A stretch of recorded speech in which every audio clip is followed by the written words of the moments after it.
ইন্তেকালের আগে বিশ্বনবী প্রচন্ড অসুস্থ হলেন।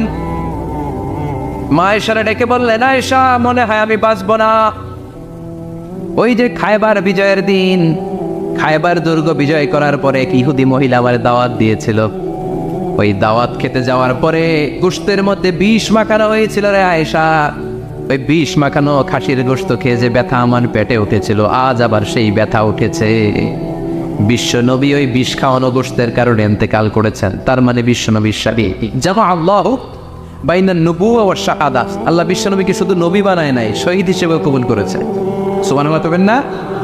প্রচন্ড অসুস্থ, উনি ছাড়া মসজিদে নববীতে কেউ ইমামতি করার সাহস পায় না। বিশ্বনবী বললেন, আবু বকর তুমি যাও। আবু বকরও যায় না।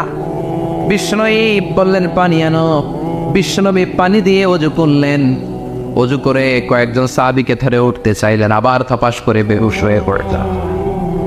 বিশ্বনবী উঠতে পারে না। আবার বললেন, ঠান্ডা পানি আনো। পানির ভেতরে বিশ্বনবী 2 হাত ঢুকিয়ে দিয়ে ঠান্ডা ভিজা হাত দিয়ে চেহারার মধ্যে মাসে করলেন আর বললেন, ইন্নালিল মাউতি লাসাকারাত, হায়রে মৃত্যুর কি যন্ত্রণা, হায়রে মৃত্যুর যে কি কষ্ট।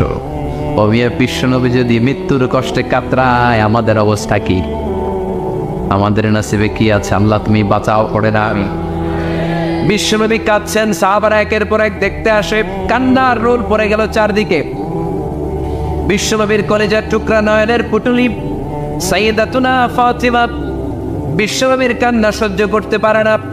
বিশ্বনবীকে ধরে মা ফাতিমা, সাইয়্যিদাতুনা ফাতিমা বিলাপ করা শুরু করে দিলেন, চিৎকার দিয়ে কান্নাকাটি শুরু করে দিলেন আর বললেন, ওয়া কুরবাবা, ওয়া কুরবাবা, হায় হায় আমার বাবার কি কষ্ট, আহা আমার বাবার কি কষ্ট হচ্ছে।